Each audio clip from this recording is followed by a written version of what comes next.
Everybody, this is Eric, just testing the streaming here. I think we're alive here. So sorry I'm late.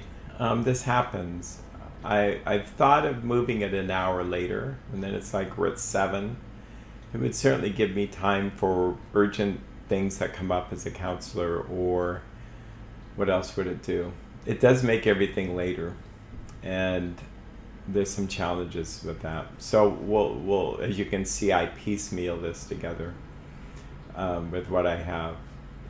And I go, well, should I take a break from it? No, I think there's so much going on in the world that I think it's important to offer this to people and to myself.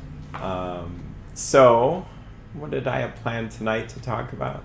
And that's certainly bring up questions you may have and all that. I'm going to look here to see. Yeah, so far we don't. But I'm going to talk a little bit about what's on YouTube or other media and how to handle it. This week, it's almost like when I saw certain things on the media, I got like a stress reaction, like almost, not PTSD, because I knew my life wasn't threatened, but just really strong anxiety. Like, really? I mean, and some of it was from a doctor, researcher who is challenging the government. In fact, I can show this. So I've been watching a Dr. Pamela Popper, Popper, watching her for years. She's really, I like her. She's really good. I'm not saying everybody's perfect, but I do like a lot of what she has to say. If you have followed the documentaries about food, healthy eating, plant-based diet, health, and probably documentaries that suggest how the government really isn't necessarily watching out for us as much as we think. The FDA doesn't seem to have the highest morals in terms of not exchanging people that work at big food industry companies, and then they also work at the FDA, and then they decide to work back and forth. I mean, it's scandalous.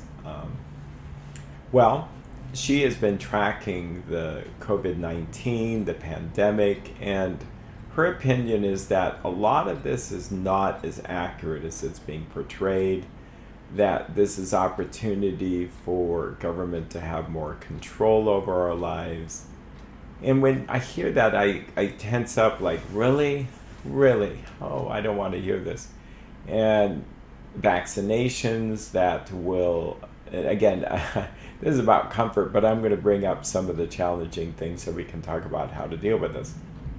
She talked about how there's technology, I might as well say Bill Gates has technology that he's funding through MIT that's going to have vaccination where you get it as an infant and it opens up throughout time your booster shots, so you only have to go once.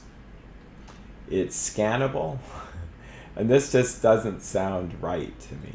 But I have dear people I know and love in the medical industry as well as in pharmaceutical, and so I just think we have to be balanced in all this. Could there be a mass vaccinations against people's will? I don't know. Are people seeming to take whatever anybody says on the media as the gospel truth? It seems like that. It seems like some of the arguments people are having today, they're not looking at the other side. They're just not looking at what the other side has to say. I thought of this for some time, and this feels a little bit like a soapbox, but bear with me. I'm a mental health therapist. I've been doing this 30 years. I kind of know what dysfunction looks like. I know what dysfunction looks like in my own life, and I try daily to be more aware of it so I can heal from it. I also know what dysfunction looks like in families and on the outside. It's what I do. So if America was a family, this is pretty dysfunctional. It's like we have two dysfunctional parents each representing some side of the truth, the conservatives, the liberals, and they won't even speak to each other. They won't even listen to each other. This is upsetting. It's quite upsetting to me. It's like we are not children, but sometimes I think they treat us like children. And I think that's patronizing, and I think it would need to stop. If you want people's votes, treat us like we're intelligent. How many of us have felt like the governors were acting more like, a dysfunctional parent telling us, you can't leave your house, you can't do this, you can't do that, but we'll let other people do things. That seems very unfair, so we start to feel like this is very unfair. Like case in point, so we trust the owners and managers of marijuana shops, which is essential to life, to stay open and not harm the public at large. But we don't trust a pastor or church leaders that have been doing this for 40 years. To me, that would make me angry. And it is kind of like favoritism. And it seems very arbitrary. And so families like this get upset. You have some people comply to the best of their ability, but then they get ulcers, they get muscle tension, they don't sleep well, they get depressed and anxious. And then you have other people that are just going to rebel. That kind of go, F you, I don't really give a rip what you guys say. Your parents are crazy, you won't even talk to each other. And so that helps, so that everybody looks at the misbehaving child. Kind of dysfunction. How do you solve things like this? I'll kind of weave back and forth between solution and dysfunction. Solution is like listen to each other. If you love your children like you say you do, and I've had a couple of, and I'm not divulging anything, but I've had a couple of family situations where people, as parents, need to learn to talk with each other. It's just what, and it's sad, but if you can't even talk with each other, then how do you love your child? So I would say to the politicians out there, if you love us, and maybe that's not the best word, but if you have our best interests in mind, why not just listen to us? Why not take what we have to say seriously? If we write a letter, please read it. Please have your staff read it. Okay? Get along. I would say that there may be some really good people with great ideas, really good at some things. But if you can't even have the type of personality to get along with the people you're supposed to work with, what good is that? That's not going to help anything. That's just dysfunction. Yeah.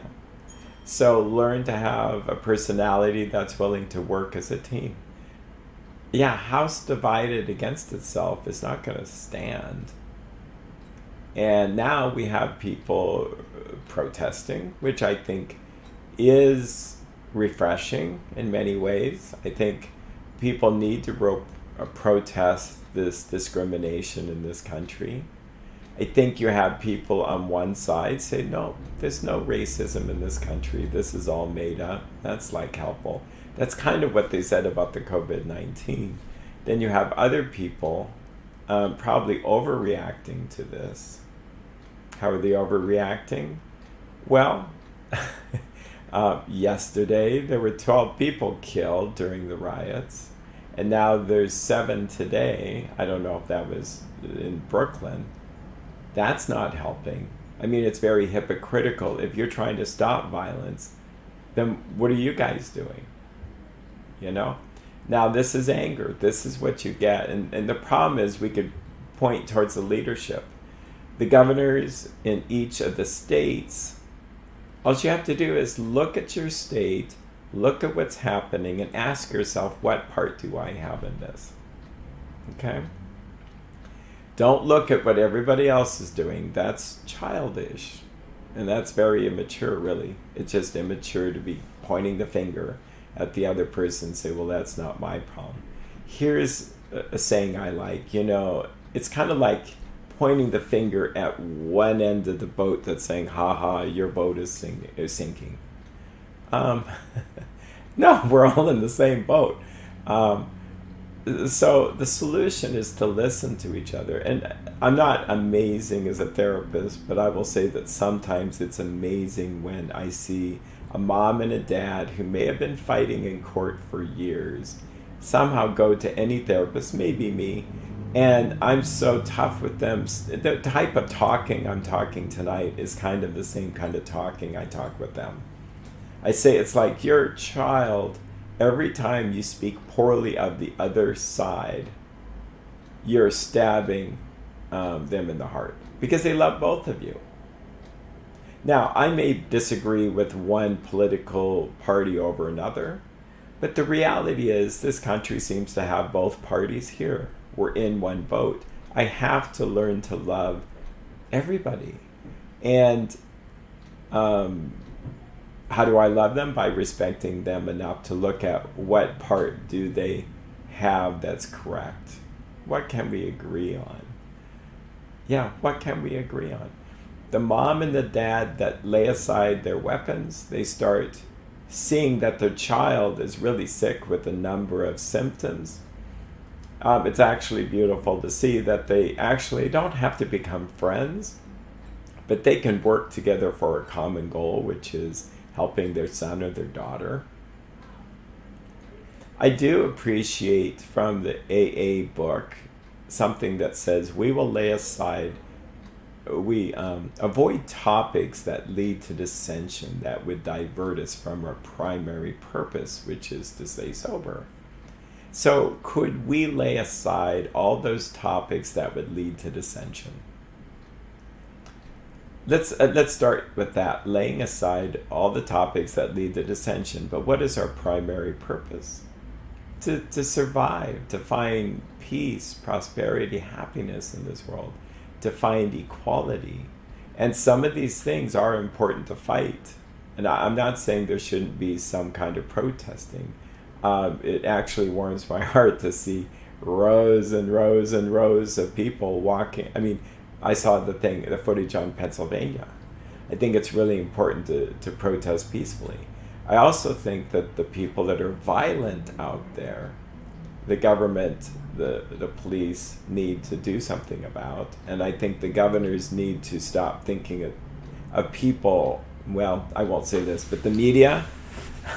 Oh, I forgot to mention the dysfunctional media.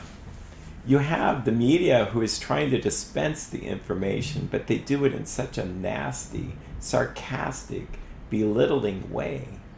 It's like food that they're trying to feed us so that we know but it's so poisoned it makes us all sick.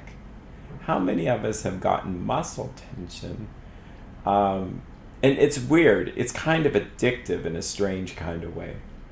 I think that there's parts in our souls that like to be angry at a side or to feel superior by looking how dumb someone else could be. I mean, maybe that's not you, but I will admit that there's parts of me that do that. Yeah, no, it's really not helping anything. I think we need to find media sources that are unbiased. And here's the thing, they're selling the same product. And they're doing this because it makes money. As I was driving and meditating a bit, I saw something, I thought something that was kind of amazing. I wonder how many of us in this country are more moderate than we thought. The news media gives us things that are immoderate because moderate things aren't that exciting. But if they look at how extreme the right is or how extreme the left is, that's exciting. If we go back to the metaphor of people fighting in court, does the mom, and I'm making this up, arbitrary, but the mom who suggests that the dad is a horrible, horrible person, and they take one thing he did that wasn't really smart, and every parent probably has a day where it's not something they did very smart. We're going to poke at that, and we're going to run that through the court system and make that that's all that dad's about.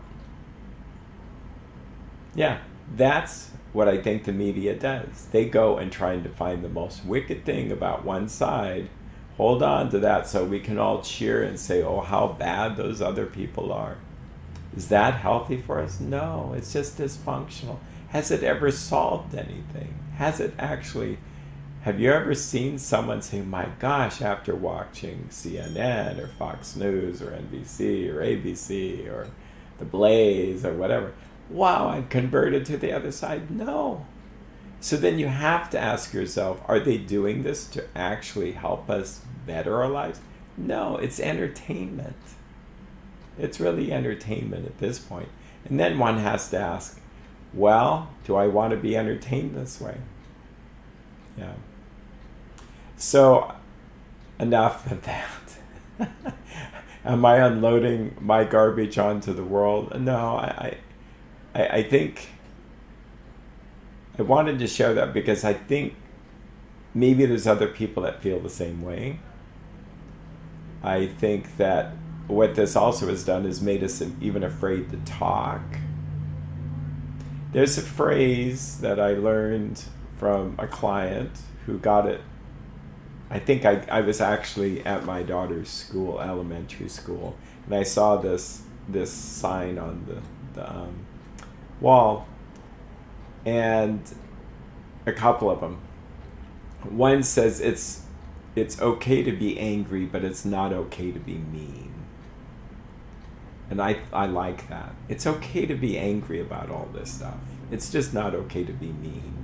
And I think that's something to ask when you're with people.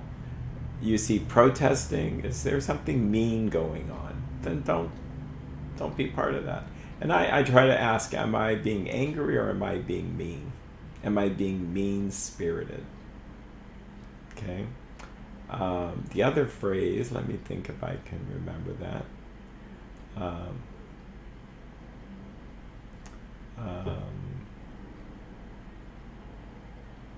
Well, if it's meant to be, it'll come back to me. So, yeah, thank you, Joseph. My son's telling me that things are working okay. I see the sun is coming out. I think I'm going to adjust the light here so that I can see.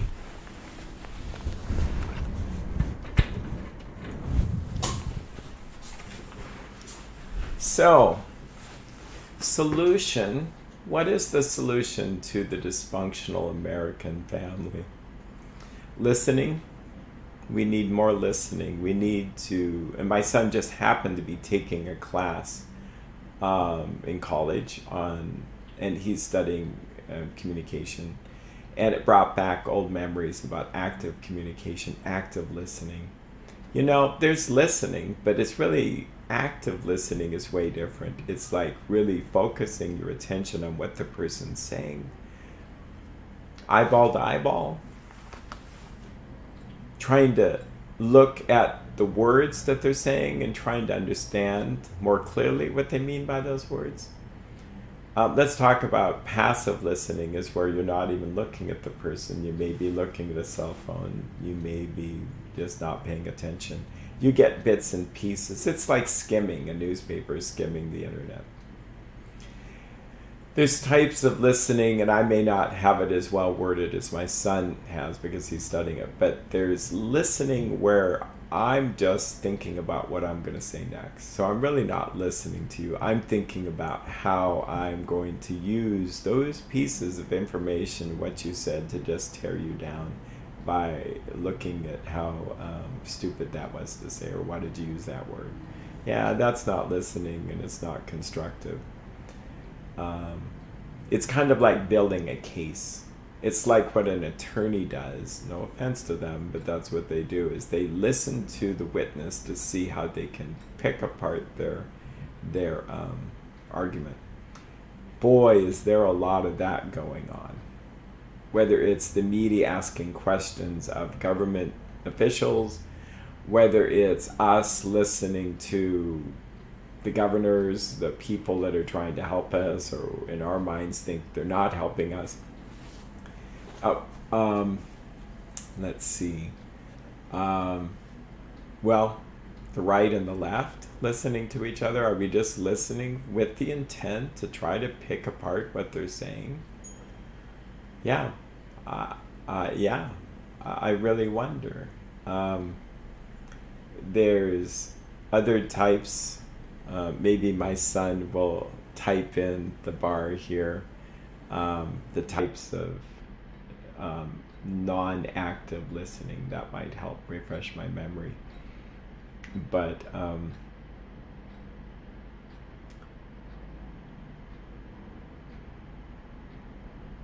selective listening.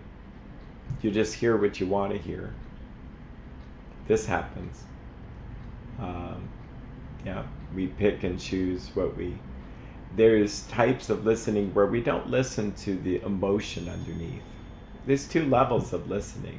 If I say, did you buy some milk? Well, the content there is buying milk. It's kind of the top part. The underneath part has to do with emotion. So if I said, did you buy some milk? Well, now there's kind of an emotional communication under there. And I think we need to pay attention more to the emotion with things. Actually, that's what counselors are trained to do, is listen to the emotion underneath. It's how it's said. Yeah, just a little bit of kindness, I think, would go a long way. In fact, that may be part of the solution here, is just to be kind. There's a type of listening where if you really want to bond with a person, try to look for how what they're saying is true. Okay, and I've done my fair share of disagreeing with our governor, not publicly, but just privately. And I shake my head. I shake my head. But I have to put myself in his shoes and ask, well, what must it be like to be him right now? This was unprecedented. It'd be easy for a lot of us to point the finger and say, well, they could have planned better for all this. Yeah, we all could have, but hopefully this whole experience will teach us something. Yeah, it'd be easy. I think another part of dysfunction that happens is manipulating people with fear. And if the numbers aren't accurate, if they've been manipulated to inflate the numbers of COVID so they can justify their course of action, or they just don't want to ever say that they were wrong. Why? Why are they doing this? That would be my question. Is it because people like power, and one way to empower themselves is to inflict fear upon people? And then people are frightened, and so they will do whatever they say. Well, stay inside, that you're going to die. Okay. And I knew even at the time that people are going to die from a lot more things than the COVID-19. It just seemed like that from the get-go.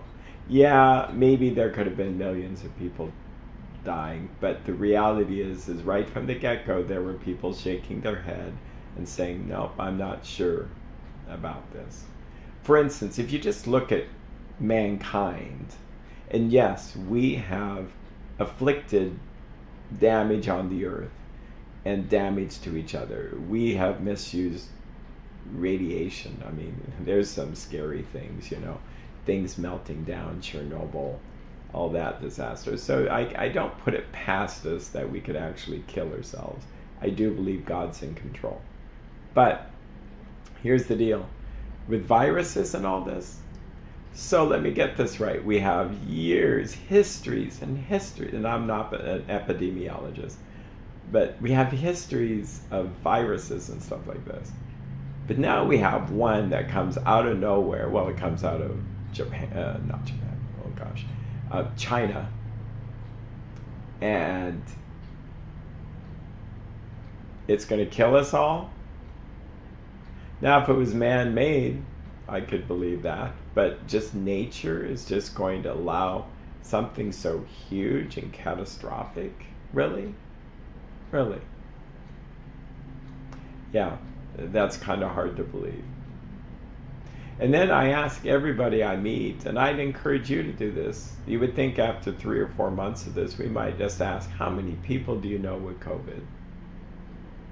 Now, I've asked people, I've known 2 people that had people they knew with COVID.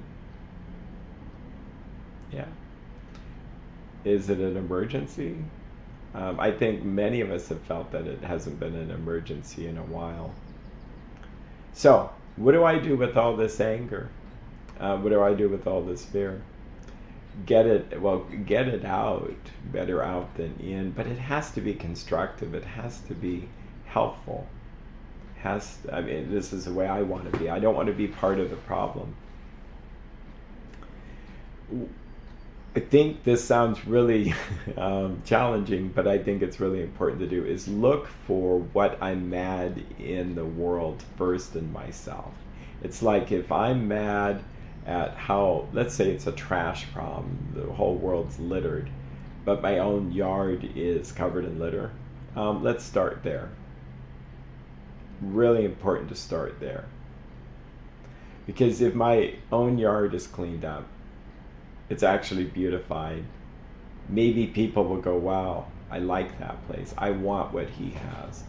That's an AA talk, spiritual attraction rather than promotion. Yeah. Spiritual attraction rather than promotion. When people start promoting something, they could easily step over a boundary, start to try to make people do things their way. And that does feel like codependency. Codependency, what is codependency? Codependency is a term usually associated with family members who have struggles with other family members that are alcoholic or addicts of some sort. How does this happen? Well, this is what happens, is which came first, the chicken or the egg? Who knows? But does the addict's irresponsibility, the refusal to deal with feelings and reality, cause the codependent to overboard when it comes to feeling feelings? So the addict sticks his hand in a fire and the codependent says, get it out, it's killing us. I mean you, I mean me. And it's like, what are you yapping about? I'm just fine. So that need to control another person because they feel so uncomfortable because they can't stand the fact that their husband is using a drug that's going to kill him, or their son or daughter is doing something that's very addictive. It scares people. So out of fear, they feel like I have the power to kind of yank the arm out. Turns out it doesn't work that way. And as long as I'm feeling their feelings for them, they won't. If I am their conscience for them, they won't really have that much of a conscience. So I actually have to let go and let God and let go of me trying to control. So one nation could come into another nation and say, look, we have a better way of doing things. Your way looks pretty dysfunctional, like you're kind of being like a dictator, like you're kind of killing a bunch of people. That's inhumane, and we're going to come in and make it right. Now, I'm not saying we should never step in, but the problem is we have to ask ourselves, we're intervening in someone else's space. And so think boundaries. It's the same thing as what happens with boundaries. Now, I've been on both sides of the spectrum of addiction and codependency, so I mean this all politely, but it's kind of a bold statement to say. Codependents really feel that they're really, really right. They really, in their heart of hearts, feel like if people would just do as I wish, this world would be much better than it is. Yeah. And so, and it does seem obvious to the rest of the world, like, yes, my daughter Mary needs to give up drugs. Yeah, but Mary is 34 and I can't change Mary. So if I keep trying to prod at Mary, it makes Mary dig her hand into the addiction stronger. People rebel. What are they seeing? They're just seeing my anger. And that distracts from them. So, so when we go into another country, try to get them to do something our way, it doesn't work. Yeah. Dishonesty is another element of addiction. And the press is pretty dishonest. They only selective sharing. They only bring up what they want you to know, which sells. And maybe I don't want to hear the others. We'll see. I will watch both sides of the news. In fact, 3 or 4 sides of the news. I'm not saying I'm great. I'm just saying that this is what I do. Because I wonder how many people are only watching one media source and then think, and all it's doing is tickling their ears. And it's the same thing with scientific research. I mean, this is not really a new problem. Science will try to prove a point, especially if they're a certain company that want to prove that their thing works so well. Well, we need independent research. Okay? I think that would be a great idea during the COVID-19, especially when it comes to medications and stuff like that. We'll see if it happens. But getting alternative viewpoints seems to be really important. So that happens in science and statistics. And I've seen different statistics on how many white people have been killed that weren't armed and how many black people have been killed that were unarmed. It does appear from the 2 sources I saw that there are more white people that were unarmed that were killed. Now, does this take away the black people that have been unarmed in this country killed by police officers? No. But I think we have to see the whole picture. We have to be honest with ourselves and see that this is a problem. So, do we want to say that every police officer out there is bad? No. Well, I don't want to. But see, that's very immature black and white thinking. I'm not trying to be punny here, but it's a common phrase. Very all or nothing. Yeah. And if you find yourself really on one side of the spectrum, so vehemently against the other, I would invite you to try stretching yourself, emotionally stretching yourself to see the other side. I just don't think that that's good for us. You don't have to agree. It's just like visit that side. And it's like the dysfunctional parents. Nope, I will never even entertain any possibility that the child's father or the child's mother is good. Oh, that's going to get us far. And now the child is going to feel safe with both of you? No. No. Here's the deal, and this is tough for parents to hear. It's like, let's think this through. Your child turns 24. Are they going to visit you? Yeah. Dictatorial governments tend to fail. They do. People finally get tired of that. They go, this is too much oppression. And so they either will passively ignore the government or they'll start to rebel, get out their pitchfork and protest. Leaders that we trust are usually very tolerant of many viewpoints. When they disagree in such a way that it works. I mean, it's hard to be mad at someone who really tries to show how they understand the other side, but they really disagree with it, and they're respectful, they're polite. Yeah, that goes a long way. You can have a listening audience. If the rhetoric is just so ridiculously polarizing, you've lost your audience. And this sounds mean to the news networks, but okay, so what? The other side never will listen to them. We have the right or we have the left listening to us, but the other side will never listen. Are you helping our country? Or are you just making a buck? Okay? Here's what happens also in the dysfunctional parenting family is that you have attorneys go and say to the mom, well, you want to make sure that dad's not going to take advantage of the situation. Cha-chink, cha-chink, cha-chink, cha-chink. They know full well how the judge will probably rule on this case. It's not rocket science. And vice versa. So they instill fear in mom and dad so that the tune of $35,000 later, they end up with what the judge was going to say anyway. And they instill such fear and anger that they'll go along with it. And that's where I stiff arm and say, I'm not going to be party to this. But my son, my daughter needs help. Sure they do. The first thing I'd suggest is put down your weapons. So who do the media represent? The lawyers. They instill fear. They want to make sure that you understand how bad the other side is and how good this side is. That's why you don't get that from news sources that seem to be pretty balanced. Like, just give me the facts. Let me think this through myself. Maybe it's important to bring out some of the possibilities of what this means, but the opinions, yeah, I'm tired of editorials and opinionated thing. It's just not good for me. And actually, if we use the courtroom metaphor, not that it's the best metaphor, but that's what the judge looks at, is just the facts, not opinions.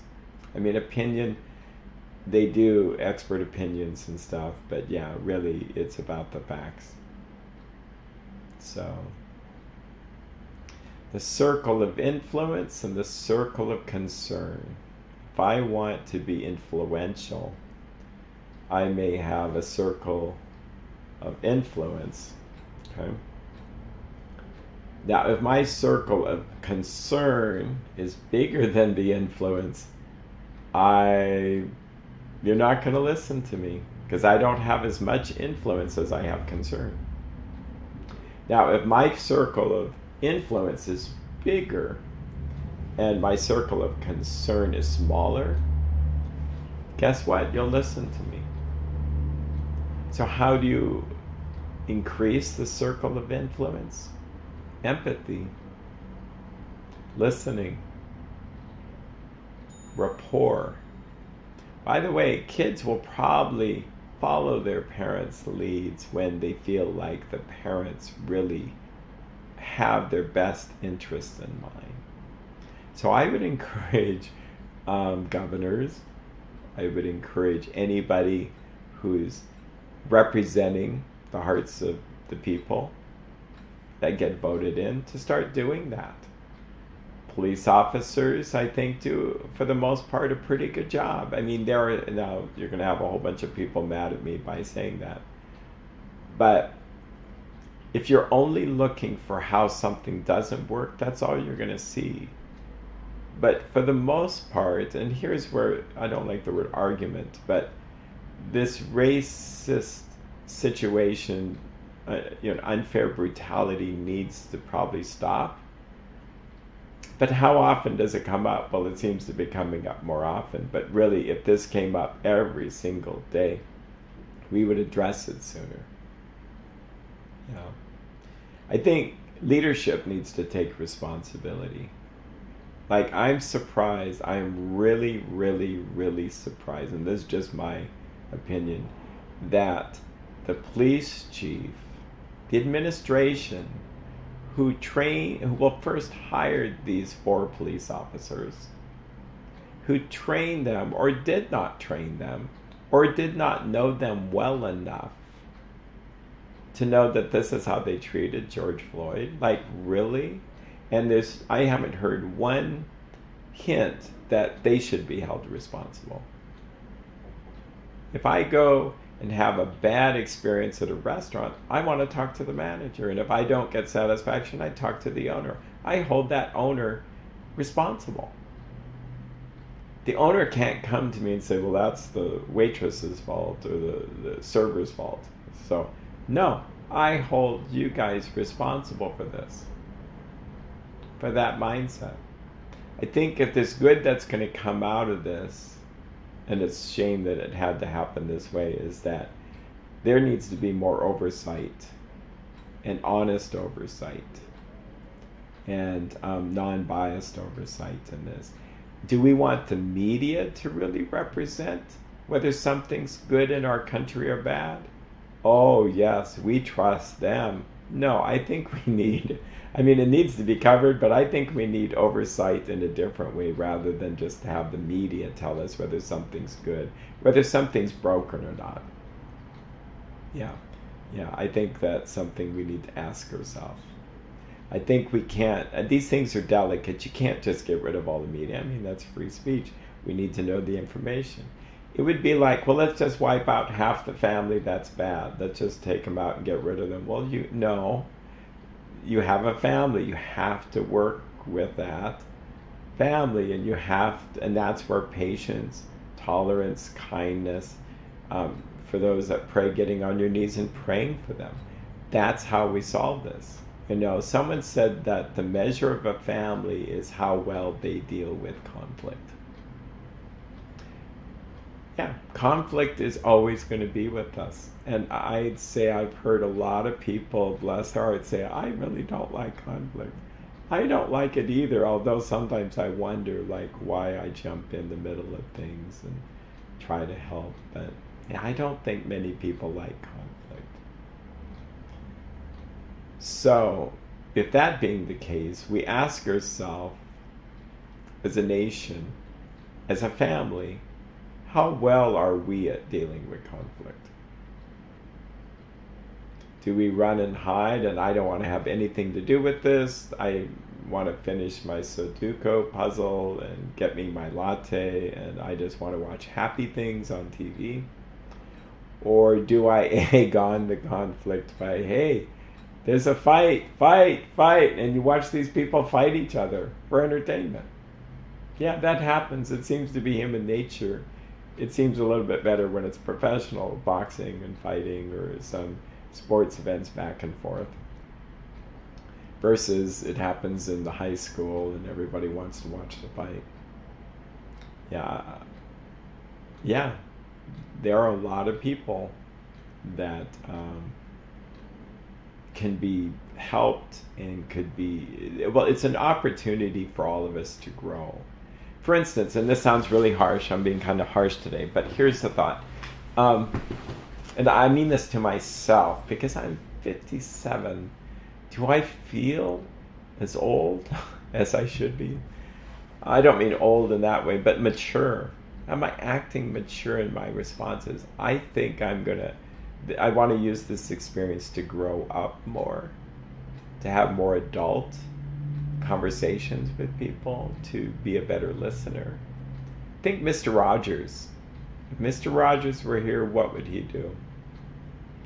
He did tell us that his mother, during any kind of tragedy or conflict, said, look for the helpers. I think that's really sound advice. Look for people who are helping the situation. Okay? Look for who they are. They are there. That's the good news. There are people that love this country. There are people praying for this country. That there are people marching in protest for this country. There are people who are really concerned about this country. In fact, how do we translate the concern into action? Yeah. I think information is powerful, but I think we need to put things into action. I looked at, this is funny. I looked at the book The Sneetches. The Sneetches from Dr. Seuss. And maybe some of you know of that book. If you don't, it's worth looking at online. The story goes that there are these Sneetches on the beaches that have stars on their bellies, and others don't. And it's about racism, it's about prejudice. And for some arbitrary reason, the star-bellied Sneetches were better than the ones without. And the story goes on where they really protested against them getting to be at any of the parties. They would go strutting around with pride and arrogance about how good they were. And unfortunately, those without stars on their bellies felt left out. In comes to town a guy by the last name of McBean. I forget all the first, and he sells stars to put on their bellies. So the story goes that now there's new star-bellied Sneetches, and people are confused. So then he makes another buck by taking the stars off the other bellies, and so there's a confusion, and it's actually kind of hilarious, but it proves a point that it really doesn't matter. And someone's making a lot of money. It's actually a really profound book. And I was thinking of this when people who wear masks, people who don't wear masks, and how that is even divisive. And we have differing references there. And could we just not judge each other? Again, this feels like dysfunctional playground stuff. And then, again, we're reminded of racism in this country by an inequality, not just with black and white, but I think, I can't speak for anything other than my little world, but I think that a lot of people feel like things are unfair. So the Sneetches fits that as well. And how do we make things more fair? Well, growing up in the house that I did, my parents worked hard to try to be the best that they could be, but it didn't always work out. But I do remember conversations where I'm mad because something isn't fair, and things aren't fair in life. If you're still trying to decide if something is fair, good luck on that. I mean, it just never works. Say like magically we solved racism everywhere in the world. Okay, it just doesn't exist anymore, believe it or not. If that happened, guess what? We would find some other way to be upset that something isn't fair, because there are people that have disabilities. They either use that to make themselves stronger, find God in that, or they wallow in self-pity about how bad they have it. It just seems to be human nature. If people have money or people don't have money, it seems some people are born with money. Some people didn't have money but work their rear ends off to get money. And some people seem to be wallowing in how little money they have.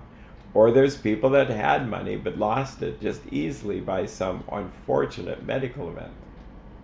Okay? Again, we're dealing with what's fair in life and what's unfair in life. Well, and how come some people die at 5? And some people don't die at 5. So I'm inviting you to consider that this kind of has an immature quality to it.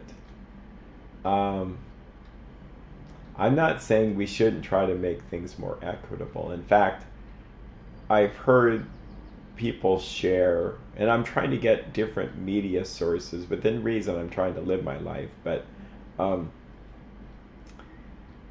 with the racism situation, I've heard it said, and I thought it was a good metaphor, that it's like talking about white privilege, that the white person, they're both in a foot race, but the white person has like a head start.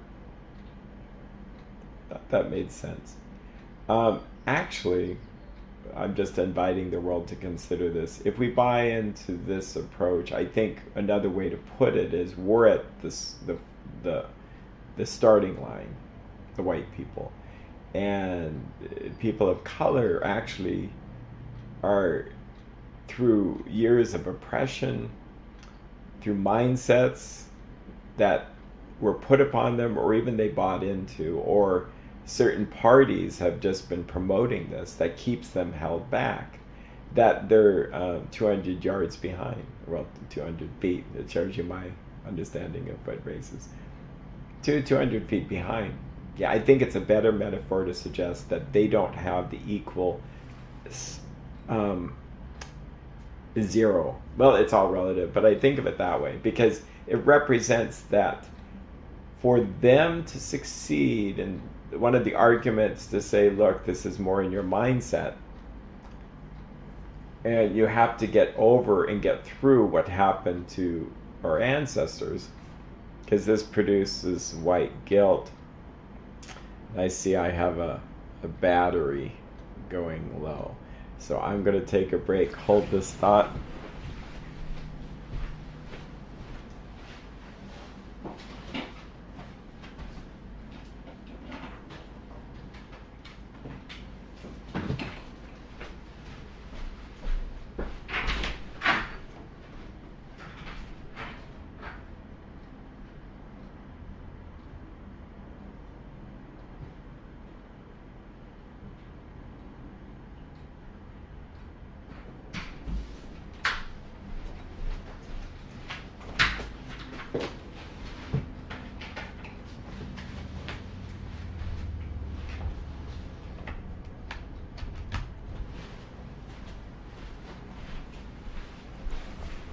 Thank you for your patience. You get to see everything on this live stream. Power cords needing to be plugged in. So I do think it's a better metaphor to suggest that for whatever reason, well, we know the reasons, the African American community, slavery, and the continued inequality there.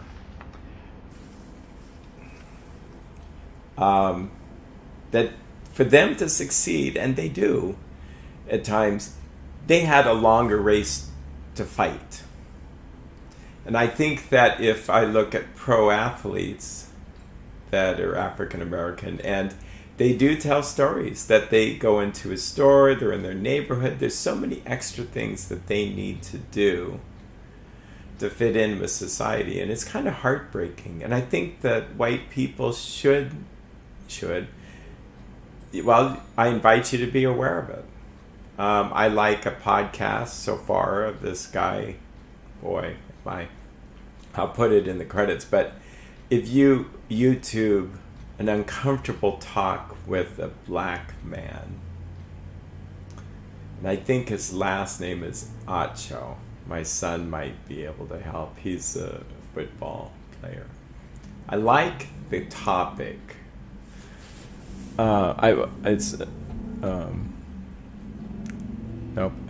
It's wanting to do something that I don't want it to do. I've got to make this thing go away. There, so I can see the screen. It was a good topic discussion because it's called an uncomfortable talk with a black man. And that's kind of what it is.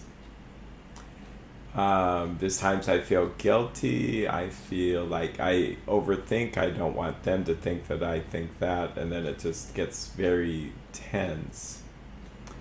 But how many uncomfortable talks have I had to have with people, and it produces something good? I think we need more dialogue now, and the dialogue meaning with each other. Less monologue. I think I would like to see the media have more a roundtable discussion and discuss politics. If someone wanted to invent a show, have a group of people that are more mature to be able to discuss opposing viewpoints, but there's no yelling, there's no screaming, that we'll leave that to people that want to see a wrestling match.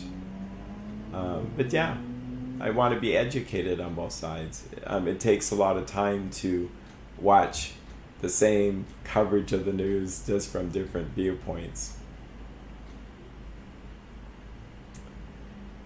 But then I also see another side, and this isn't meant to belittle anything that's really happening with racism, but I also think that if we use the foot race metaphor of some people are starting behind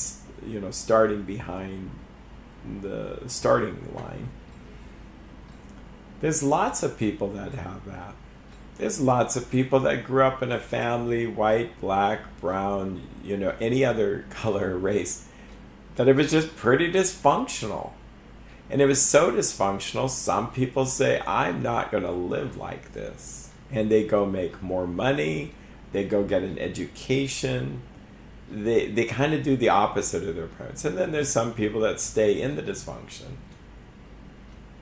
And people would say, well, but there's pressures put upon you to make you not be able to do what you need to do. And I think that there's lots of people that say that's kind of BS. If you really want to rise above your circumstances, do it. And will it be hard? Absolutely. Is it hard if you're in a community where you don't get a lot of support? Yes. But don't blame the community. Okay? I mean, if we go there, then I would blame the world for my circumstances. And is that a good mental health place to be? Probably not, because then there's nothing I can do. And then if I have media or a political group telling me that, well, it is difficult to be disabled, well, then all it does is make me worse. And that's why in my soul, when I work with people, I use the wellness approach versus the disease approach. Disease approach has its place, but in counseling, a disease approach asks, how long have you had this problem? What have you been diagnosed with? What have you tried to get over this problem? So take like addiction or anxiety or anger management. Wellness asks, if you don't have this problem, what would your life be like? What tools do you have to get you to get to that state of not having the problem? Well, I'd be calm. I'd be peaceful. I'd be successful. Go there. So you can make a good argument that racism in this country really has more to do with mindsets. That people who oppress other people need to look at how are they doing that, taking advantage of people. And maybe they just take advantage of people anyway. Then there's other people who are oppressed and need to rise up and not be victim. And this sounds tough, but I work a lot with people of victims of abuse. The worst thing I could do is tell them how victimized they were. Yes, I can help them and deal with their pain and their suffering and the challenges they face with an empathic and caring, compassionate approach without somehow making them worse by using language that suggests that they're more victimized by someone else. Okay, so if they're victimized by someone else, what do? Blame the other people? If we use the metaphor of the children that have really abusive parents, what do? Do you blame the abusive parents? No, I kind of say, well, how do you want to handle this? How do you want to see this? One of the first steps is, say, like I have a 12-year-old. It's hard when there's, 6, but a 12-year-old is to say, well, and if the kid says, well, my parents have problems, voila. If they can see that the parents have problems, that's a good step. So then I ask them, so what problems do they face? I mean, what are their problems? You can't change your parents, but you can change how you respond to them. They could call CPS, they could talk to a therapist, but to be a victim, where people in a codependent I won't say social worker, but in kind of a let me run and rescue you from your life, that's like us rescuing someone from a country that they have, and we're now going to legislate this. Yeah, I'm not sure that's the best approach. I think that each person, teaching people how to take responsibility for their lives, teaching people how to stay safe, and sharing a message that sounds reasonable and rational and peaceful is the way to go.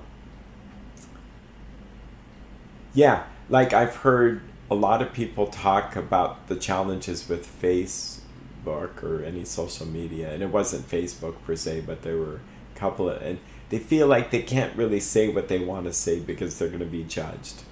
They're going to be judged if they didn't post something in support of Black Lives Matter, then they're a bad person.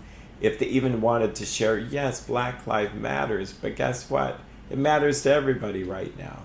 Like the banks are posting things, the grocery stores are posting things, everybody's posting things, and I feel like, kind of like, really, didn't Black Lives Matter in the month of May or in the month of April? So what's going on? Is this because you're afraid to not say something? Are you doing this to make money?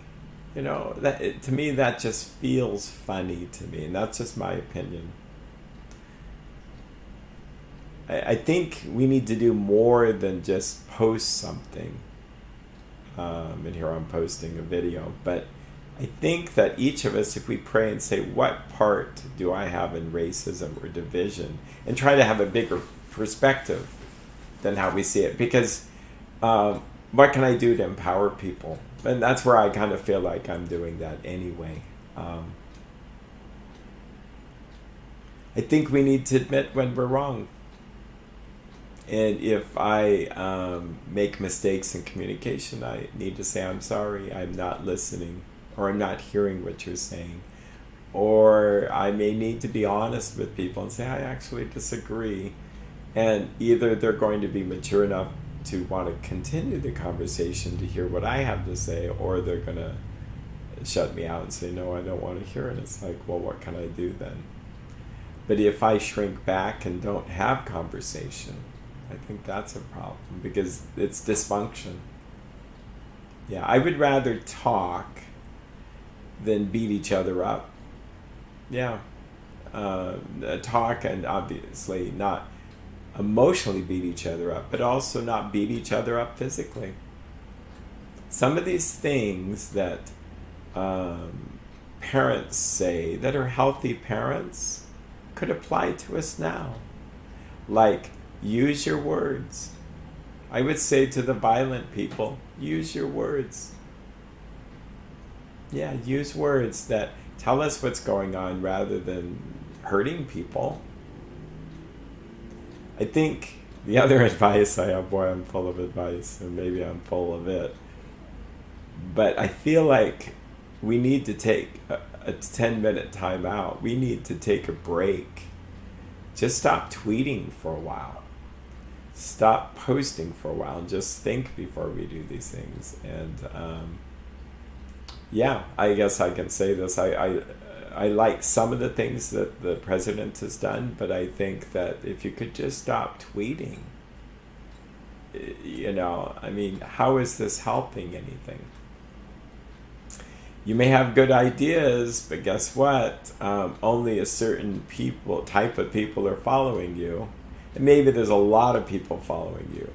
But why not try to help those that have good ideas too, to work with them, the other side? But instead it's divisive.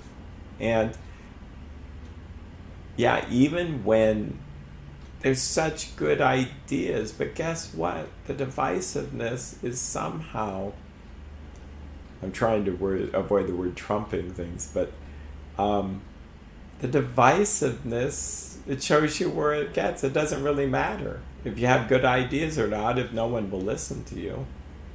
Yeah. And I'm not saying no one's listening to the president. Obviously, people are. But back to the timeout, I think if people just take, and I've had to just take a breather and breathe, meditate, pray, and say, should I say something? Should I not? Just one day at a time. Yeah. So the principles we talked about have to do with dysfunctional family. I'd really invite you to think about that model. I think it's a useful model. I'm not saying it's perfect, but think of a family. And do we ever see divorce really ever really working? I don't know anybody who really thinks that that's the greatest solution. Sometimes it seems to be a necessary one, but no one's really happy with that. The don't talk rule. I don't think that's going to help things. I think we need to talk more. It's yes and no. We may say too much, but I also think that maybe we need to hear from people that don't say as much as they need to. I think people that haven't been heard over and over and over and over and over and over and over start to go, you know what, we're going to take action. And that's where I think sometimes people use their fists when they feel like their words haven't been heard. I understand that. And it's sad to see that people are getting hurt based around these protests. But how is violence actually going to help us? Can you really fight violence with violence? Or could you fight violence with love, understanding, compassion? You know, there's another good phrase in the AA book, and it has to do with the section in dealing with anger. It's easy to be angry at people during this time, and it says we have to see people that we're angry at as perhaps spiritually sick. That though we do not like their symptoms, they, like ourselves, are sick too. And we would treat people who are sick with compassion, pity, meaning the word love, understanding, tolerance, patience. And it does fit well to see the people you disagree with as perhaps spiritually sick. And I know that there's a thought that, well, you're real sick, and that's not the heart of this, but that they're sick too. And if I'm angry, and this is what happens is in the alcoholic home, is if I'm angry at the person, well, what happens is then now people just look at my anger. They're not listening to the message. And I think that's what happens. If there's too much violence, the message is going to get lost. And I do like the idea of law and order. I don't like the idea of defunding police. That doesn't even sound rational. And again, I'm trying to understand what that means. And if they go, well, it's really not defunding, well, then use better language. Think before you speak. Like, even stay home. How about stay healthy? I looked at the state next door, Idaho, and their motto is stay healthy. That sounds better if you're going to try to promote something to someone. How about something that people can agree on instead of just stay home? That doesn't sound helpful. I got off track there. Where was I? Talking about dysfunction and communication, and maybe that was a rabbit trail I didn't need to go down, but I think listening to each other is important, trying to see the person that we're mad at as perhaps spiritually sick. And it says, we pray, God, save me from being angry. And I am sick too, so in doing a fourth step in this, it says that we look at ourselves and ask, where am I spiritually sick? And how can I be helpful to him? See, that AA book is actually quite useful. So the verse that I really wanted to emphasize, it says, as in war, the victor only seems to win. In any argument, if I win an argument, especially in a courtroom with parents fighting each other, okay, so the mom wins, so the dad wins. Really? It seems that the victor only seems to win. Same thing, did we really win a war? And are we really that happy? I think people cheering the streets are more happy that maybe there won't be more killing. Are they really happy that we dominated or got rid of another country or told them what to do or showed them? I don't think that really helps. I think the Civil War was terrible. I mean, it may have been a necessary war, but it took years to put things back together, and depending on some parts of the country, it's still not put back together. Yeah, what we each need is more kindness towards each other, patience, as much as I think, I really think this, that we're too sensitive of people. And I like Rowan Atkinson, I think that's his name, who does Mr. Bean. If you want a really good video, look him up, where he talks very eloquently about being politically correct. And there was a law in Britain that they were trying to amend, so that, because this idea of hate speech had gotten way too far, so that people couldn't talk at all. And the thing is, if we're so sensitive, I can't say anything without offending someone, and here I am, well, then I just won't say anything at all. Okay, then where does that get us? And I run into this every day. People are afraid to say what they really want to say in their own families, because there's this kind of dysfunctional no talk rule. And I'm not pro-communism at all, but that's what communism and socialism promotes, is we don't want to hear what you have to say. And that's where our country is founded on freedom of speech, freedom of religion, freedom to assemble. Yeah, it's based on freedoms. Yeah, and I think those promote life. And I think it's written in there that they promote life. So, boy, am I long-winded and complicated tonight. I apologize. Either you can follow or you can unfollow. If you find it useful, you can click like if you want, or not, whatever. Because it's good feedback for me. I do think overall we got so politically correct that no one could say anything without offending someone. And so we're afraid to say anything. And I won't go into the weird, wacky laws around all that. So I think we need to toughen up as people. Here's the thing. It seems to be a good idea when we are so sore, we're so tender from these wounds, that we need to be more sensitive with each other. This is not the time to beat each other over the head. And here I might have done that with media and stuff. I think we need to be kinder and have speech, have conversation, but be honest, brave, and sensitive. I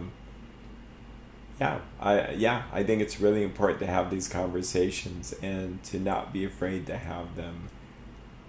Because otherwise we just won't talk with each other, and that I just don't see. And whether I've had friends that are white, and I'm afraid to have the conversation, or some conversations, because I'm afraid it's going to offend them. And then I have people of color in my life that I was afraid to say things, how is this going for you? And it's like, before this, I felt just fine. But because of this, I feel like, wow, would they be upset with the, we're being so thoughtful that we get nowhere. It's like verbal paralysis. We just won't say something that we need to say. We have to trust that if our heart is right, I mean good, I don't mean any offense, then we have the conversation. And if they take it wrong, it's better for me to risk trying to have the conversation than not. I think. And of course, if we just want to have a war and abrasiveness and stuff just for argument's sake, that's no good. Then we're probably better off not saying anything. Maybe for some of us, we need to speak up more. Those of us that speak up too much, maybe we need to be softer. I would say to the media and to politicians, if they all were given 20% more kindness, just say kind things about someone for once, it would go so far. Yeah, it's like if the parent never says anything good about that other parent, that really harms. But if that parent can say, look, I disagree with your dad or your mom, but she is a good woman, or he's a good man, that they mean well by you, Their ideas are different than mine, but that's okay. Yeah, if any politician just had the nerve to say that, or the heart to say that, it would help so much. Yeah, but I do get the feeling that they just want to fight each other, and they've kind of forgotten us. And even though President Trump did say that he was the president of the people, and maybe he is, and maybe he loses track sometimes, because if we appreciate what he says in his inaugural address, which I thought was pretty good, or State of the Union, we'll stick with that spirit. Yeah. Stick with that spirit. I think anybody, if you stick with the spirit of listen to your constituents, show that you have a caring heart, I think it'll work well. We could get through this together. We could deal with a whole bunch of things together. In fact, instead of fighting each other, we'd fight the forces that we need to fight, like poverty or discrimination or other countries that may be wanting to harm us. We could fight the virus together. Yeah, boy, I'm going on tonight, but here's the deal, is that we have some things happen to us, and since they're so polarized, now they're going to fight over that. And have I seen it as a professional? I have. We'll say little Jack is sick in the hospital. Mom and Dad decide to fight right there about nothing to do with Jack's care. I mean, it's about how they always fight. And it's like, that's selfish. They're not even thinking about Jack. Yeah. And so we had a virus and they're fighting over that. Yeah. Craziness. That's craziness. And so then you begin to realize, do you really care about us?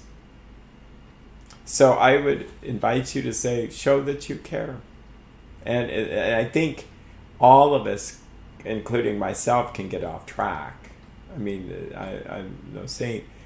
Yeah, we all get off track. We just have to go inward, pray, and get in touch with our hearts and say, yeah, what's really important here? So, well, I think it's about time. I'm sorry I started late. In fact, I went over time. Bless you all. If I've said something offensive, write it in the comments so that I can apologize and make it right. If there's differing viewpoints or something important for me to learn, put that in the comments. I want to hear. Yeah, I'm trusting that people want to have constructive healing. So anyway, enough. Take care. Have a great one. Bye-bye.